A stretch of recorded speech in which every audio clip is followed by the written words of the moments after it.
अस्सलाम वालेकुम नाज़रीन, प्रोग्राम मेकर्स के साथ मैं हूं आपकी मेज़बान ज़रिया आरिफ। आईनी और कानूनी एतबार से 20 जनवरी 2021 को अमरीकी सदर डोनाल्ड ट्रंप की सदारती मुद्दत खत्म होने को है, लेकिन 7 जनवरी को कैपिटल हिल पर पेश आने वाले अफसोसनाक वाक़े के नतीजे में अमरीकी अवामी नुमाइंदगान ने डोनाल्ड ट्रंप के मुआवजे की करारदाद को मंजूर किया। अब जिसके बाद अगर डोनाल्ड ट्रंप के खिलाफ न सिर्फ डेमोक्रेट्स बल्कि उनकी अपनी जमात रिपब्लिकन की जानिब से भी इस फैसले की कई रहनुमाओं की जानिब से तौसीक की गई, उन्होंने कई हद तक इस फैसले को सराहा है। लेकिन अब अगर सियासी हालात ट्रंप के लिए नासाजगार साबित हुए तो ये मुआवजा किस सूरत में डोनाल्ड ट्रंप का सियासी मुस्तकबिल तय करेगा, ये एक अहम सवाल है और आज प्रोग्राम के पहले सेगमेंट में हम इसी पर बात करने वाले हैं। फिर दूसरी तरफ ये कि पैनामा पेपर्स के बाद मुल्की सियासी मंजरनामे पर एक और बड़ा महाज ब्रॉडशीट की सूरत में तहलका मचाए हुए है। अब तक के बयानात और दावे कभी तो ऑपोजिशन के हक में दिखाई देते हैं तो कभी ऐसे लगता है कि गवर्नमेंट जो है वो विन विन सिचुएशन में मौजूद है।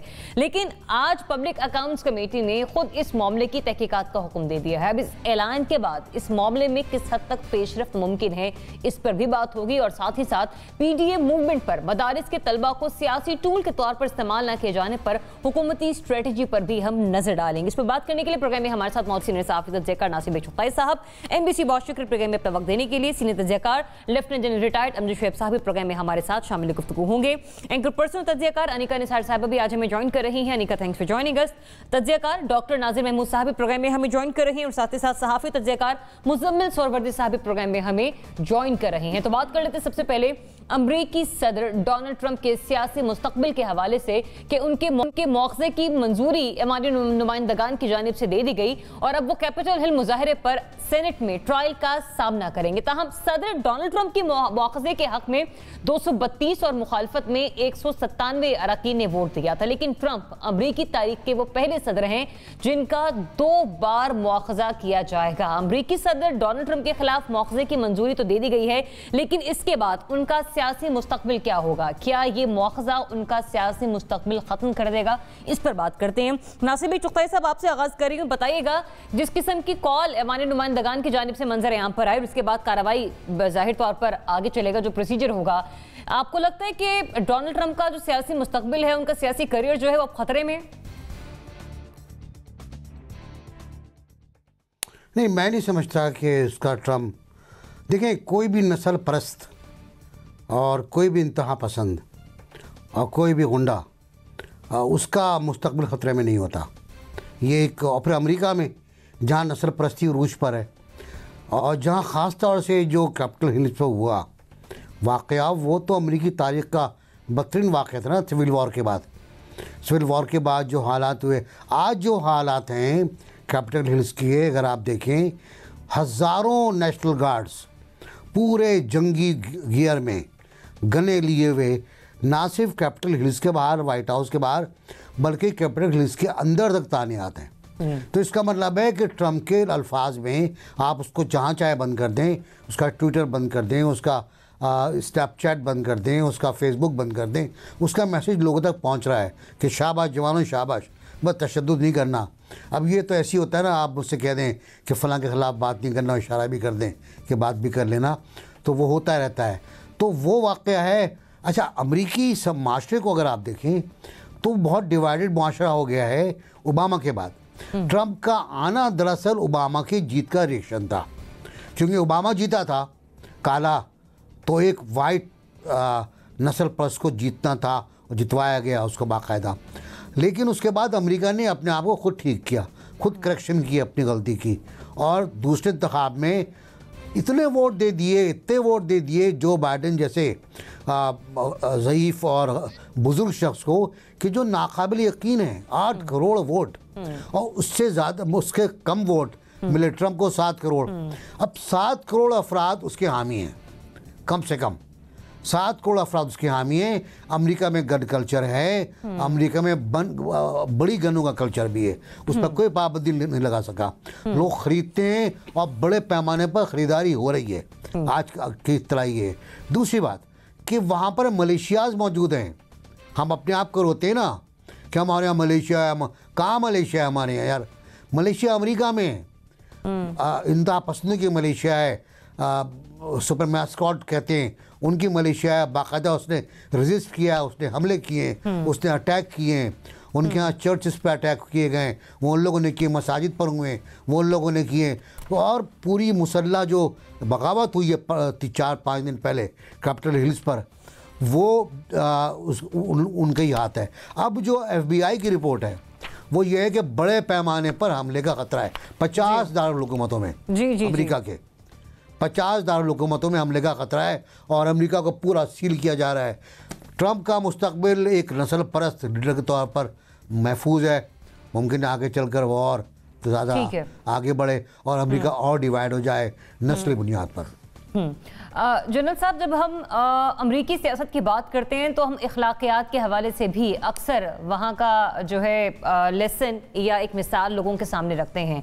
अपनी ही पार्टी के अंदर से डोनाल्ड ट्रंप के खिलाफ आवाज़ें उठने लगी हैं, जिसके बाद ये करारदाद जो है वो मंजूर भी होती है। इसके बावजूद आप समझते हैं कि कोई सियासी मुस्तकबिल को खतरा नहीं है डोनाल्ड ट्रंप के? बिस्मिल्लाहिर्रहमानिर्रहीम। देखिए, मुस्तकबिल तो उसका मेरा नहीं ख्याल कि अब वो दोबारा सदर बन सकता है। ये प्रॉब्लम तो उसको रहेगी, लेकिन ये भी एक चीज है कि उसको मुकम्मल तौर पे इग्नोर नहीं किया जा सकेगा सियासत में, क्योंकि जैसे अभी हम वोट्स की डिवीजन की बात कर रहे थे कि उसको 7 करोड़ वोट मिले हैं, 7 करोड़ से कुछ ज्यादा हैं, और इतनी बड़ी तादाद में वोट लेने वाला यूं सीन से गायब नहीं हो जाएगा। ये एक इशू बनेगा कि यहाँ पे ट्रंप अपनी शिकस्त से, चूंकि उसने रिकंसाइल नहीं किया, तो ये पॉसिबिलिटी मौजूद है कि आप जो भी करें वो कोई ना कोई ट्रबल वहां पे प्रॉब्लम अमेरिका में क्रिएट करेगा, जिसकी वजह से उसके जो हमायती हैं वो कुछ ना कुछ वहां पे अपने आप की प्रेजेंस अपनी जाहिर करेंगे और ट्रंप को इस तरह बुलाया नहीं जा सकेगा। लेकिन दूसरी तरफ ये है कि जो वहां पे अक्लमंद तबका, सूझबूझ वाला, जैसे उसकी अपनी पार्टी के भी कुछ लोगों ने छोड़ा है, वो वक्त के साथ हो सकता है कि ये महसूस करें कि ये फायदामंद होने की बजाय ये ज्यादा प्रॉब्लमेटिक आदमी है और इसका होना जो है वो इसकी न्यूसेंस वैल्यू बढ़ सकती है अगर हम सिस्टम में इसको ले लें, तो उससे वो सदारत का तो शायद उसको ना मिल सके। लेकिन ये है कि जो जैसे उसने वाइट सुप्रीमेसी का एक सिलसिला वहां पे चलाया, वो जो सुप्रीमेसिस्ट हैं वो वहां पे रहेंगे और वो इसको सपोर्ट रहेगी उस तरह की, जिसकी वजह से ये टोटली आप यूं कह लीजिए कि ये इग्नोर नहीं हो सकेगा कि मुल्क की सियासत से बिल्कुल गायब हो जाए, वो किस्सा नहीं होगा, लेकिन शायद सदारत दोबारा न ले सके। डॉक्टर साहब, कुर्सी सदारत जा सकती है, लेकिन एक सियासी शख्सियत के तौर पर, एक सियासी रहनुमा के तौर पर वो दूसरी बड़ी ताकत बनकर उभर सकते हैं। आप भी मुत्तफिक हैं इस बात पर? नहीं, मेरा नहीं ख्याल है कि उनका कोई सियासी मुस्तकबिल है। उनका, मेरा ये ख्याल है कि सियासी करियर उनका ख़त्म हो चुका है। लेकिन ये मुमकिन है कि शायद वो कुछ नस्ल परस्तों की रहनुमाई करें, लेकिन मजमूई तौर पर कौमी सतह पर उनका मैं नहीं कोई मुस्तकबिल देख रहा। अच्छा, ये मैं क्यों कह रहा हूँ? ये इसलिए कह रहा हूँ कि हमें ट्रंप की शख्सियत को समझने की ज़रूरत है ना। ट्रंप एक अकेला किरदार नहीं है, ऐसे दुनिया में बहुत सारे किरदार हैं, यानी जिनको हम पॉपुलिस्ट लीडर कहते हैं। अच्छा, पॉपुलिस्ट लीडर जो होते हैं वो अवामी मकबूलियत के ज़ोर पर इख्तिदार में किसी ना किसी तरह आ जाते हैं, चाहे वो ट्रंप आए, मोदी आए, पाकिस्तान में इमरान खान आए, ब्राज़ील में बोल्सोनारो आए, फिलीपींस में दुतर्ते आए। अच्छा, इनका ये जो पॉपुलिस्ट लीडर होते हैं, इनका तरीक़ाकार क्या होता है? ये क्या करते हैं कि ये 2-3 इशू उठाते हैं और ख़ुद को एक सुपरमैन अजीम शख्सियत बनाकर पेश करने की कोशिश करते हैं कि अगर हम इख्तिदार में आ गए तो हम सारे मसाइल हल कर देंगे। अच्छा, इनमें ये होता है कि ये बुलंदोबांग दावे करते हैं, जैसे ट्रंप ने किए, और वो बुलंदोबांग दावे ज़्यादातर झूठ पर मबनी होते हैं, जो कि पूरे नहीं हो पाते। तो ये इस तरह की शख्सियात का ये खासा होता है। तो ट्रंप ने यही किया। दूसरा इनका पहलू ये होता है कि ये माशरे के किसी एक सेगमेंट को निशाना बनाते हैं। निशाना बनाकर ये तासुर देने की कोशिश करते हैं कि अगर इसको ठीक कर दिया तो माशरा ठीक हो जाएगा। ट्रंप ने क्या किया?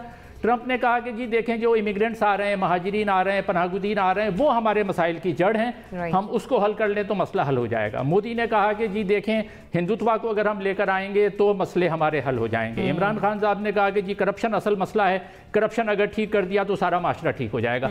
तो ये जिसको रिडक्शनिस्ट अप्रोच कहते हैं ना, कि आप 1-2 चीज़ों पर फोकस करें, ये आवाम को बेवकूफ़ बनाने का तरीका होता है। यानी इनकी अपनी अंडरस्टैंडिंग भी सोसाइटी की नहीं होती, समाजियाती शऊर नहीं होता, तो ये आवाम के एक बड़े तबके को मुतासिर करने में कामयाब हो जाते हैं। लेकिन इसके माशरे पर बड़े मनफी असरात मुरतब होते हैं। यानी एक तो ये कि अगर जमहूरी मुल्क है तो उसमें जमहूरी उसूलों की पामाली होती है, और अगर जमहूरी मुल्क नहीं है तो वहाँ पर आमिराना टेंडेंसीज जो है वो मुस्तहकम होती हैं। लेकिन इसमें एक मुस्बत पहलू भी हमें देखने की ज़रूरत है कि जिन मुल्कों में फ़ौज का किरदार बिल्कुल वाज़ेह होता है, यानी इस वक्त हमने देखा कि पिछले हफ्ते अमेरिका की जो अफवाज के सरबराह थे, उन सब ने एक लेटर जारी किया जो कि सोशल मीडिया पे मौजूद है, जो छपा भी है, उसमें उन्होंने दो टोक अल्फाज में कहा कि हम आइन के साथ खड़े हैं, हम कानून के साथ खड़े हैं। तो जिन मुमालिक में अफवाज इस तरह का किरदार अदा करती हैं वहां पर जमहूरियत को कोई खतरा नहीं होता। लेकिन इंडिया में आप देखें, इंडिया की फौज जो है वो मोदी के साथ खड़ी हुई है, जो कि ठीक नहीं है। तो ये जो हो रहा है, मवाक़ज़ा जो हो रहा है, इसको अपने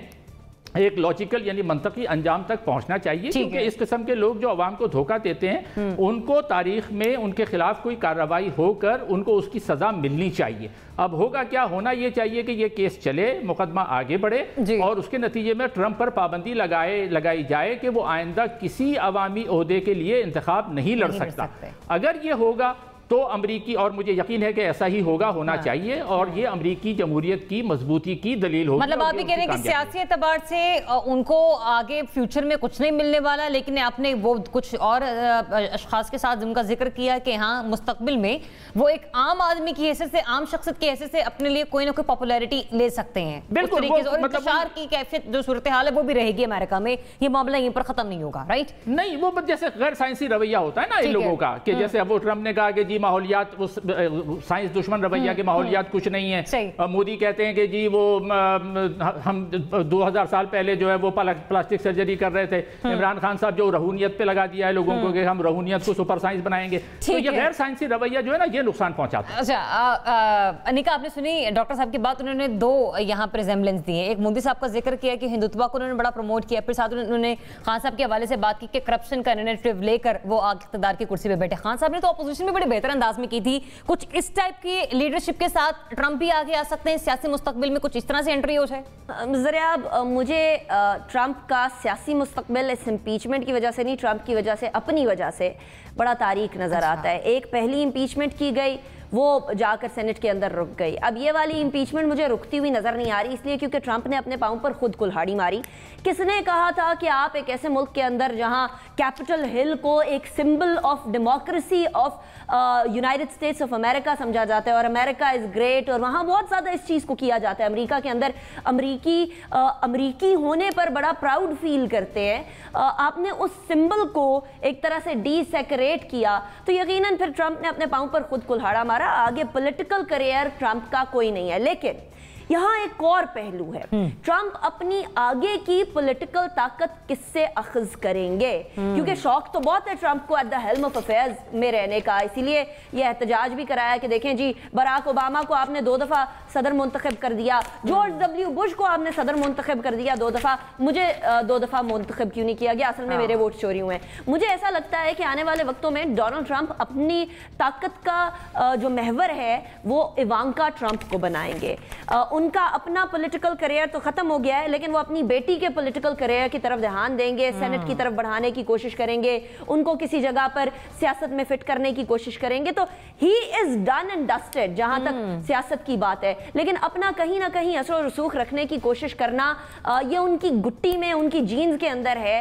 चाहे वो इकोनॉमिकली वो एक बिजनेसमैन की हैसियत से, या फिर एक सेलिब्रिटी मैनेजर एंड सेलिब्रिटी की हैसियत से, या अब एक प्रेसिडेंट एंड फ्यूचर में शायद एक और पॉलिटिशियन के वालिद की हैसियत से जो है वो अपनी पावर को वो कंसोलिडेट करने की कोशिश करें। मेरी नजर में तो ऐसा ही होगा। मुजम्मिल साहब, अनीका ने एक नया पहलू निकाला है। वो सिर्फ पाकिस्तान में हमने अक्सर देखा था जमहूरियत के नाम पर मौरूसी सियासत या बादशाहत। वानिका ट्रंप का उन्होंने यहाँ पर जिक्र किया। ट्रंप ना सही, उनकी बेटी से किसी न किसी तरीके से सियासी मुस्तकबिल से वाबस्तगी फिर नजर आ रही है आपको? It's too early to say about it. इस वक्त ट्रंप जिस टर्मोइल में है वो अभी तो इवांका को उनसे फासला करना ही पड़ेगा अगर उन्होंने कोई सियासत करनी है, क्योंकि मैं समझता हूँ कि अमेरिका का जो निज़ाम हुकूमत है और जो जमहूरियत है वो इतनी मजबूत निकली है इसमें से निकल कर के एक सिटिंग प्रेसिडेंट भी उसको जो है वो ज़्यादा नुकसान नहीं पहुँचा सका है। और अब ख़ुद भी जो डोनाल्ड ट्रंप हैं वो नॉन वायलेंस की बात कर रहे हैं और वो कह रहे हैं पुरअमन रहना चाहिए, और जिस तरह फ़ौज भी आई है सब जगह और सब हमने देखा है। तो एक तो मुझे नहीं लगता कि ट्रंप आइंदा कोई नॉमिनेशन जीत सकेंगे, क्योंकि अमेरिका में ऐसा नहीं है कि आप बग़ैर नॉमिनेशन जीते कोई उम्मीदवार किसी पार्टी का बन जाएं। और माजी में भी वहाँ तीसरी पार्टी खड़ी करने की पीरों के दौर में और उस तरह कोशिश हुई है, एक थर्ड कैंडिडेट के तौर पर सामने आने की लोगों ने कोशिश की है, पैसे की और हर चीज़ की बुनियाद पर, किसी न किसी स्लोगन की बुनियाद पर। लेकिन वहाँ पे 2 पार्टी सिस्टम इतना मजबूत है कि उसके मुकाबले पे तीसरी पार्टी बहुत सी कोशिशों के बावजूद खड़ी नहीं की जा सकी। अगर तो कुछ दोस्तों का ये ख्याल है कि डोनाल्ड ट्रंप अपनी दौलत और अपने इस जो वाइट सुपरमेसी के नारे के ऊपर कोई तीसरी सियासी जमात खड़ी कर लेंगे, क्योंकि रिपब्लिकन पार्टी से तो अब उनको अलविदा नज़र आता है, जब रिपब्लिकन पार्टी के कांग्रेसमैन भी उनके ख़िलाफ़ वोट दे रहे हैं और सेनेटर्स भी दे रहे हैं। बहरहाल माइक पेंस ने अपनी अगली प्रेसिडेंटशिप पक्की करने के लिए 25th अमेंडमेंट को सपोर्ट नहीं किया, क्योंकि वो कहीं ना कहीं ट्रंप के जो वोटर है उसको भी साथ रखना चाहते थे और अगली नॉमिनेशन के लिए। लेकिन मुझे नहीं लगता कि ट्रंप आगे अमेरिका के मजबूत सियासी निज़ाम में कोई सुरंग लगा सकेंगे, क्योंकि जितना मजबूत वहाँ पे कोई डायनेस्टीज़ की बात ऐसे नहीं है कि आप रातों रात उम्मीदवार बन जाएं। वहाँ सेनेट का उम्मीदवार बनने के लिए भी नॉमिनेशन जीतनी पड़ती है, वहाँ पर मेयर का नॉमिनेशन के लिए भी नॉमिनेशन जीतनी पड़ती है पार्टी की। तो वो जितने अनपॉपुलर रिपब्लिकन पार्टी में होते जा रहे हैं, जिस तरह रिपब्लिकन उनके खिलाफ रिवोल्ट कर रहे हैं, उसमें मुझे वो लगता है कि उनकी हालत चौधरी निसार जैसी हो गई है, जिसकी शायद बात में तो बहुत वजन हो, जिसकी शायद बात तो सब मान रहे हो, लेकिन वो अकेला तनहा खड़ा हो और घर बैठा हो। मुजम्मिल साहब, जहां पर आपने अपनी बात पे पॉइंट छोड़ा ना, ये निसार अली खान साहब के हवाले से आप सबका तज्जिया और मुतफ़िक़ा राय यही है कि सियासी मुस्तक़बिल तो आपको डोनाल्ड ट्रंप का नजर नहीं आ रहा, कि आपने भी रिपब्लिकन पार्टी का हवाला दिया। मैं भी यहाँ पर एक चीज़ कोट कर दूँ, न्यूयॉर्क टाइम्स में कहा गया कि कम अज़ कम 20 सेनेटर्स ऐसे हैं रिपब्लिकन पार्टी के जो इस बात का इंदिया दे चुके हैं कि वो सदर को कसूरवार करार देने के लिए तैयार है। मतलब ये कि सदर डोनाल्ड ट्रंप के हवाले से जो मौक़े की तैयारी की जा रही है, और उस हिसाब से हम ये देखेंगे कि वोटिंग होगी तो वहां पर वो कसूरवार ठहराए जा सकते हैं। सियासी मुस्तकबिल उनका कोई नहीं, लेकिन उनके जाने के बावजूद भी अमेरिका में रिपब्लिकन के लिए इतनी बेहतरीन तरीके से सियासत को करना, ये वो अंजाम देने की कोशिश को होता हुआ दिखाई नहीं दे रहा। मुझे बड़े एक ब्रेक की तरफ स्टे ट्यून्ड।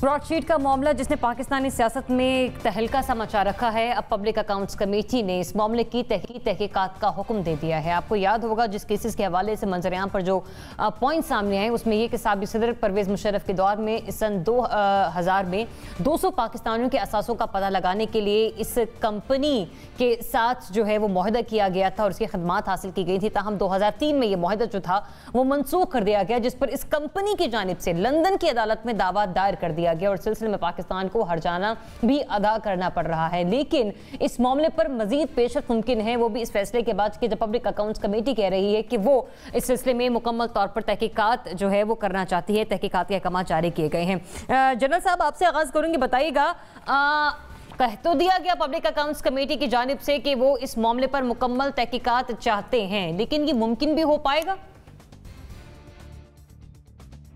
देखिए, मुमकिन तो शायद ना हो सके। वजह उसकी ये है कि आप कमेटियों का तो पहले भी काम देख लें कि वो चूंकि और भी बहुत सारी चीजें उन्होंने करनी होती हैं, तो वो तो आगे नहीं बढ़ते काम। लेकिन ये कि इसके लिए एक डेडिकेटेड कमेटी बननी जरूर चाहिए, वो पार्लियामेंट की ना हो, बेशक वो जुडिशल हो या कोई भी कमेटी, क्योंकि इसमें काफी सारी आप देखिए कि इसमें काफी सारे तनाजात खड़े कर दिए हैं और अपनी अपनी तौजीहात लोग ले रहे हैं, मुख्तलिफ स्टेटमेंट से मुख्तलिफ किस्म की आप कह लीजिए कि बयानात निकाल के तो लोग उसको कंफ्यूज कर रहे हैं। जो मेरी नजर में 2-3 चीजें हैं, एक तो ये है कि इसका एग्रीमेंट क्यों खत्म किया गया, उसमें क्या कमजोरी थी और उसको पैसा देना पड़ा जबकि फायदा उससे नहीं उठाया गया, ये एक इशू है। दूसरा ये है कि क्या उसने 2-3 साल जो उसके साथ एग्रीमेंट रहा उसमें वाकई उसने कुछ काम करके दिया था? अगर काम करके दिया था तो वो जो कुछ इंफॉर्मेशन थी उसको इस्तेमाल क्यों नहीं किया गया, उसकी बुनियाद पे आगे केसेस क्यों नहीं चले? और ये भी हो सकता है कि शख्स ने कोई ज्यादा काम ना करके दिया हो और आज ये क्लेम कर रहा हो क्योंकि अभी इतने साल गुजर गए हैं, हो सकता है कि अब इसके पास कुछ मजीद इंफॉर्मेशन हो। तो ये चीजें हैं जो कि इन्वेस्टिगेशन करने के बाद पता लगेगा, क्योंकि इसके खाली एक आदमी के अपने इंटरव्यू और उसका जो कुछ खुद वो कह रहा है वो उसी की जबान के ऊपर 100% यकीन नहीं किया जा सकता। तो बहुत सारा कुछ है जो कि इन्वेस्टिगेशन करने के बाद पता चलेगा। और अब वो ऑफर कर रहा है दोबारा कि जी मैं एक और एग्रीमेंट करने को तैयार हूं, मुझे मौका दिया जाए काम का, तो ये ना हो कि वो दोबारा आप फंस जाए और फिर आपको दोबारा उसको पैसे देने पड़े, कंपनसेशन वगैरह देनी पड़े। तो पहले ये चेक कर लेना चाहिए कि इसने वो 3 सालों में काम करके क्या दिया था और उसको फिर इस्तेमाल हुआ, और ये मेरा ख्याल है फिर आगे बढ़ना चाहिए। ठीक है, लेकिन बढ़ना चाहिए, लेकिन आपको ऐसा बढ़ता हुआ दिखाई दे नहीं रहा आने वाले दिनों में, मुस्तकबिल में मुश्किल है। नासिर चौगताई साहब, मैंने अपने इब्तिदाई में भी कहा था कि हुकूमती बयानात सुने या ऑपोजिशन के सुने तो दोनों तरफ विन विन सिचुएशन लगती है। पब्लिक अकाउंट्स कमेटी जिसकी सरबराही ऑपोजिशन के मेंबर कर रहे हैं, उनको एक मतलब हुकूमत के खिलाफ तो एडवांटेज मिल गया, फिर पेशरफ मुमकिन है?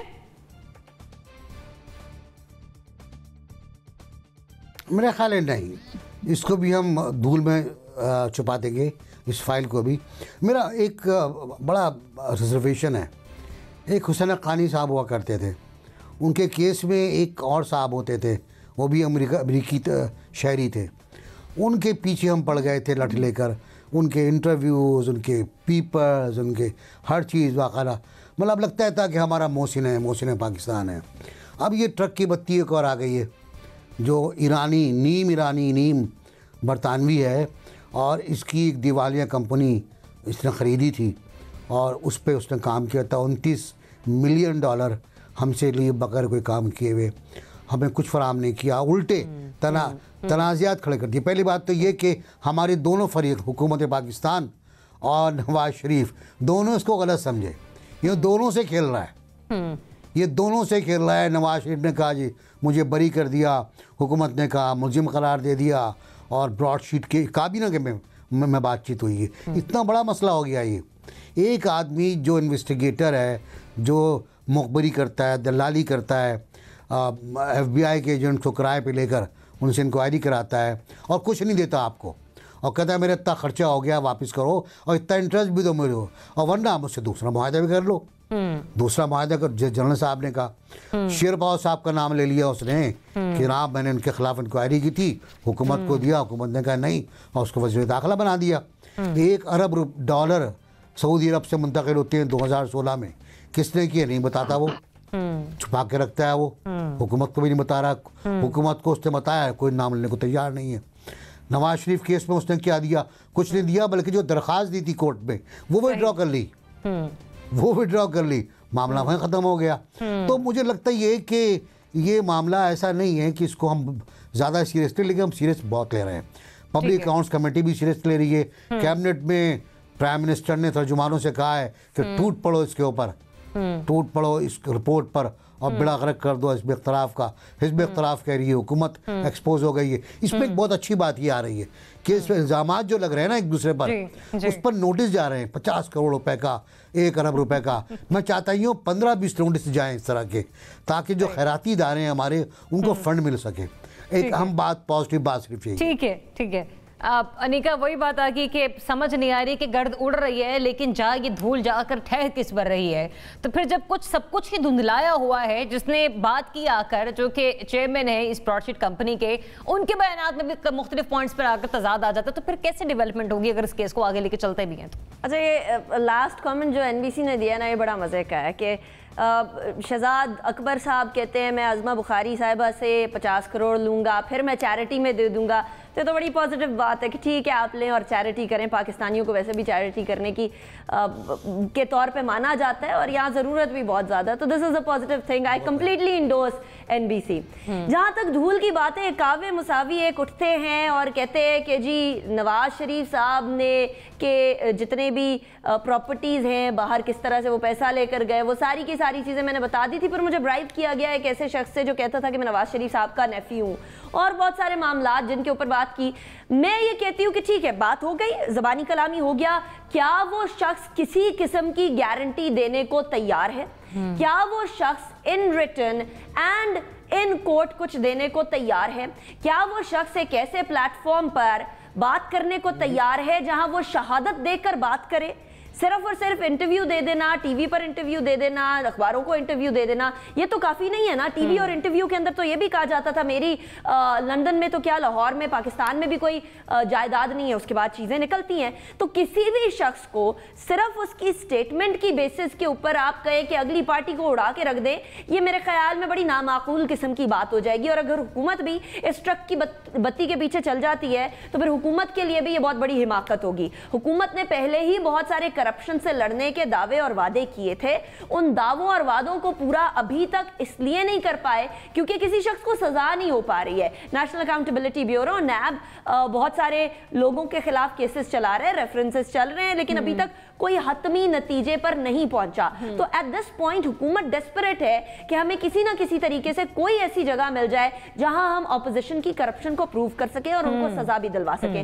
ऑन द कॉन्ट्ररी ऑपोजिशन का भी यही इरादा है कि हमें ये करप्ट कहने वाले, हम इनको किसी तरीके से करप्शन का स्टैंप इनके ऊपर लगवा दें ताकि अगली दफा ये कुछ बात ही ना कर सके। आई थिंक ये दोनों फरीकैन बहुत ही सेल्फिश तरीके से सोच रहे हैं। अगर वाकई में पाकिस्तान का पैसा वापस लाना है तो हुकूमत को एक और तरीका अपनाना पड़ेगा और वो तरीका होगा बड़ा लीगल, बड़ा प्रॉपर एंड बड़ा फॉर्मल बट लेंथी प्रोसीजर। इस तरीके से हम लोग मुल्क का लूटा हुआ पैसा नहीं ला सकते। मुजम्मिल साहब, एक इंटरव्यू मंजर आम पर आता है, हुकूमत कहती है कि एक बार फिर से अपोजिशन जो है वो गलत साबित हुई। अपोजिशन कह रही है पब्लिक अकाउंट्स कमेटी के थ्रू कि हम तहकीकात का हुक्म दे रहे हैं। तो फिर यहाँ पर बोल आखिर किसकी कोर्ट में जा रही है और पेशरफ मुमकिन है? कह तो दी है पब्लिक अकाउंट्स कमेटी ने। देखें, उसके साथ हमारा एक आर्बिट्रेशन के तहत जजमेंट आई है, हमने सालसी की है उसके साथ, और उस सालसी में पैसे देने को हम एग्री की हैं हुकूमत पाकिस्तान। तो कहीं ना कहीं तो आप समझें कि मेरा और आपकी तनख्वाह से जो टैक्स का पैसा कटता है और जो हम टैक्स देते हैं वो पैसा उधर जा रहा है। उधर से कुछ आया है या नहीं आया है, लेकिन इधर से कुछ 7 अरब रुपया उधर जा रहा है और वो साहब हुकूमत पाकिस्तान से 7 अरब रुपए लेकर इनके मुंह पर कालक भी मल रहे हैं। वो हुकूमत देखें, ऑपोजिशन तो चोर है, नवाज शरीफ पैसे लेके गया है, एवन फील्ड है, ये तो कोई इशू नहीं। इशू तो ये है कि वो जिन हुकूमती लोगों के नाम ले रहा है और जिन अहम अफराद के नाम ले रहा है कि वो मुझसे बारगेन और कट मांगते रहे, उसकी कहाँ से तहकीकात होंगी। वो जो हुकूमत पाकिस्तान, अंजुम डार की तो बात छोड़ें ना, नवाज शरीफ तो सजा याफ्ता है, इश्तिहारी है, मजीद एक केस और चला लें उनके ऊपर। आपने खुद उन्हें इलाज के लिए लंदन भेजा है, इतना बड़ा एनआरओ दिया है, फिर रोज़ कहते हैं हम एनआरओ नहीं देंगे। एनआरओ दे तो दिया भाई उसको लंदन भेज के, और एनआरओ देना क्या होता है।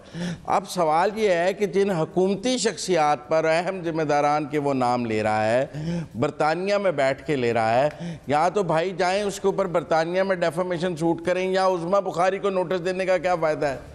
देना है तो किसी में हिम्मत है तो जाके मुसावी पे मुकदमा करके दिखाए हमें कि जी मैंने लंदन में जाके मुसावी ने मेरा नाम लिया है, मेरे बारे में बात की है, लिहाजा मैंने उसके ऊपर लंदन में जाके डेफेमेशन शूट किया है, फिर तो हम माने कि बड़े सच्चे हैं। या उज़्मा बुखारी को नोटिस भेज के समझते हैं कि हमने दूध के दूल्हे हो गए हैं। तो इतनी भी कौम को बेवकूफ़ ना समझें। आप क्यों उसको मिलते रहे, आप क्यों उससे कट्स मांगते रहे। वो झूठ बोल रहा है तो उसने आपसे 7 अरब ले लिए हैं, आप भी जाकर उस पर लंदन में मुकदमा करके हमें जीत के दिखाएं कि देखें वो लंदन की सरजमीन पर बैठ के हम पर झूठे इल्ज़ाम लगा रहा था, हमने उस पर जाकर लंदन में मुकदमा किया है। यहाँ पर ये बेचारी ऑपोजिशन को नोटिस भेज के अंदर भी कर लेंगे तो क्या हो गया। नटशेल ये है कि नटशेल तो ये है करें तहकीकात मुकम्मल, फिर नटशेल तो ये है, बात मुकम्मल कर लेना। नटशेल तो ये है, बात मुकम्मल कर लेने दें। नटशेल तो ये है कि कहीं ना कहीं हुकूमत एट फॉल्ट थी उसके साथ, तभी आर्बिट्रेशन भी की है। अगर परवेज मुशर्रफ भी एट फॉल्ट था तो वो भी, ये हुकूमत उसका तसलसल ही है ना। ये मुजम्मिल साहब, आपकी बात आ गई, आपके पॉइंट आ गए कि वहां पे गवर्नमेंट कसूरवार रही, लेकिन मेरा सवाल पे भी जरा मुख्तसर सा कमेंट कर दीजिए कि पेशरफ फिर मुमकिन है? नहीं, पब्लिक अकाउंट्स कमेटी के कहने पे तो एक डिप्टी सेक्रेटरी नहीं पेश होता। ये आर्बिट्रेशन का जजमेंट सब कह रहे हैं कि अवाम के सामने पूरी जजमेंट पीआईडी जारी करते हैं ना, लोग पढ़ लें कि ये क्या जजमेंट है, इसको क्यों रात में रखा जा रहा है। राइट मुजम्मिल साहब, पॉइंट आपका आ गया। मेरे पास वक्त पहले मुख्तसर सेगमेंट के लिए, जनरल साहब क्विकली एड योर कमेंट, फिर मुझे डॉक्टर साहब की तरफ जाना सवाल। मैं ये कह रहा था कि मैंने उसका इंटरव्यू सुना, उसको स्पेसिफिक क्वेश्चन पूछा था शहजाद अकबर के बारे में, तो उसने कहा जी नहीं, शहजाद अकबर ने मुझसे कट नहीं मांगा। ये भी हो सकता है कि उसको पता ही ना हो, लेकिन उसके डेलीगेशन में कोई और लोग गए हुए थे गवर्नमेंट के, मोस्ट प्रॉब्ली नैब के लोग, जिन्होंने मांगा उससे, तो वो उसने वजाहत की है। तो मेरा ख्याल है शहजाद अकबर शायद इसमें, वो जो मैंने सुना है इंटरव्यू में, बड़ा वाज़ेह उससे जब क्वेश्चन किया तो उसने कहा जी नहीं, शहजाद अकबर ने नहीं मांगे, और मेरा अपना अंदाजा कि शायद शहजाद अकबर को पता भी ना। शहजाद अकबर साहब डायरेक्टली तो नहीं मांगेंगे ना, शहजाद अकबर साहब भी एक शेडी पर्सनालिटी के तौर पर तो सामने आ रहे हैं ना, कोई डायरेक्टली तो नहीं मांगता। देखिए और वो अगर ये बात आपके किसी ने भी हुकूमत पाकिस्तान की तरफ से मांगे हैं, अगर हुकूमत पाकिस्तान की तरफ से किसी ने भी कट मांगा है तो ये कोई छोटा जुर्म है कि अगर कोई हुकूमत के डेलीगेशन में जाके कट मांगता है। डॉक्टर साहब, शहजाद अकबर साहब की यहाँ पर बात हो रही है, वो वज़ीर आज़म की मोमिन खुसूसी बराए एहतसाब हैं, तो घूम फिर कर जो तीर का निशान है वो फिर चला गया चेयरमैन पीटीआई की तरफ। अब मुझे ये बता दीजिए, पेशरफ्त मुमकिन है? ये आप मुझसे उसकी बुराई नहीं की है। अच्छा जी, चलें, मैं अब काफी बात हो गई, मैं एक शेर से आगाज करता हूँ माहौल को जरा सा लाइट करने के लिए। चुगताई साहब पहले कभी कभी शेर सुनाते थे, बड़े अरसे से नहीं सुनाया, तो चुगताई साहब आपकी नजर है, वो गालिबन इकबाल अजीम साहब का शेर है कि किसी के सामने अशकों की आबरू न गवा, ये घर की बात है, घर में रहे तो अच्छा है। लेकिन हमने अपने अशकों की आबरू दुनिया भर में गंवाई है, हमने दुनिया भर में गंवाई है। इस पूरे ड्रामे का जो सबसे दर्दनाक और शर्मनाक पहलू है वो ये है कि हमने खुद अपने आप को दुनिया में बदनाम किया है, ढंढोरे पीटे हैं अपनी करप्शन के, जो कि किसी तरह से भी एक अच्छा अमल करार नहीं दिया जा सकता। शेर के बाद देखें, इस जो आपका सवाल है कि क्या इसमें पेशरफ्त मुमकिन है, मेरा जवाब हाँ में है। वो हाँ में इसलिए है कि देखिए, पब्लिक अकाउंट्स कमेटी जो है वो आवाम के पैसे पर नज़र रखती है कि ये पैसा जो टैक्स पेयर से आ रहा है, सरकारी इदारों ने उसको सही इस्तेमाल किया या नहीं किया। नैब एक सरकारी इदारा है, और अगर हम 4 अरब या 7 अरब के खसारे में जाते हैं, हमें जुर्माने देने पड़ते हैं, तो पब्लिक अकाउंट्स कमेटी को ये बिल्कुल इख्तियार है कि वो ये पूछे कि भाई ये हमारे साथ क्या खिलवाड़ किया जा रहा है। तो अब उस पर अमल हो या ना हो, लेकिन इसमें पेशरफ ज़रूर होनी चाहिए, ताकि जो इस ड्रामे के जिम्मेदार हैं उनको कम से कम एक्सपोज तो किया जा सके। बेशक सज़ा ना मिले, अब ट्रंप को क्या सज़ा मिलेगी, लेकिन कम से कम वो तारीख में तो आएगा कि एक फैसला हुआ। तो अब इस पूरे पहलू को देखने के लिए हमें इसके 3 मरहले हैं ना, इस ब्रॉडशीट का जो ड्रामा है।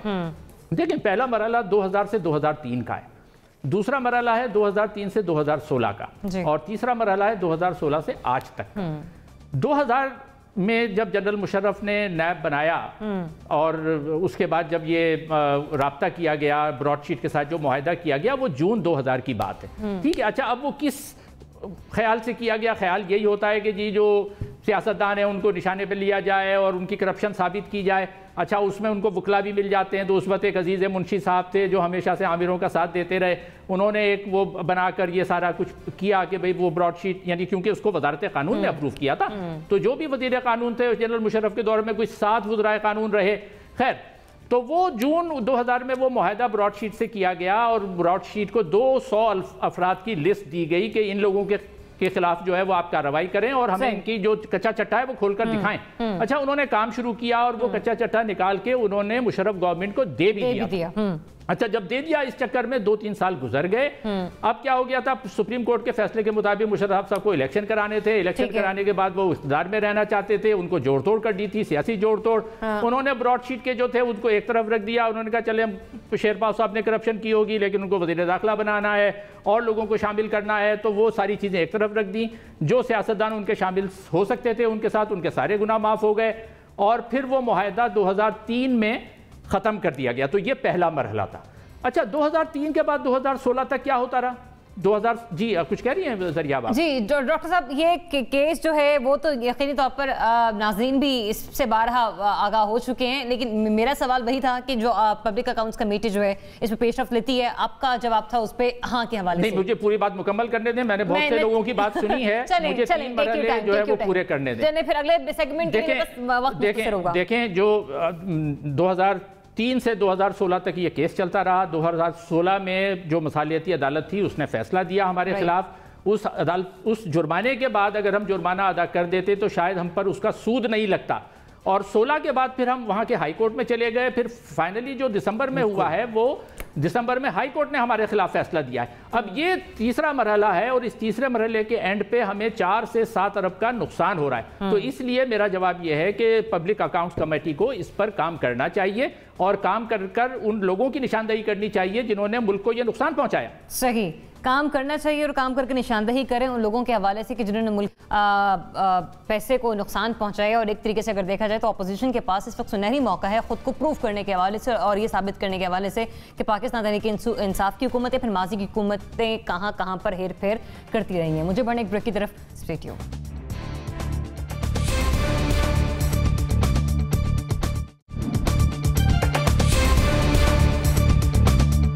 जी जी नाज़रीन, ब्रेक पर जाने से पहले हम बात कर रहे थे ब्रॉडशीट के मामले के हवाले से, जिस पर पब्लिक अकाउंट्स कमेटी की जानिब से तहकीकात का हुक्म दिया गया है, जिस पर हमारे तज्ज़ियाकारों की राय मुतफ़िका तौर पर तो यही सामने आई है कि जो सिचुएशन हमें नजर आ रही है ये सिर्फ सियासी बयानबाजी की हद तक, एक दूसरे को हट जाने की नोटिस भिजवाने की हद तक मामला रह जाएगा। इस पर मजीद पेशरफ्त नहीं मुमकिन हो पाएगी। लेकिन अगर ये मामला ऐसा है और अपोजिशन चाहती है कि उस पर लगे करप्शन के चार्जेस को वो क्लियर करे, और अब उसके पास ये टास्क है कि वो हुकूमत पर अपना पंजा गाड़ने को तैयार बैठी और बता सकती है कि हाँ जो केसेस उन पर बनाए गए माजी के कुत्तों की जानिब से वो झूठे थे। तो लेकिन ये देखना है कि आने वाले दिनों में मजीद ये ब्रॉडशीट का जो मामला है वो किस इसका ऊंट किस करवट जाकर बैठता है। इजाजत दीजिए, अल्लाह हाफिज।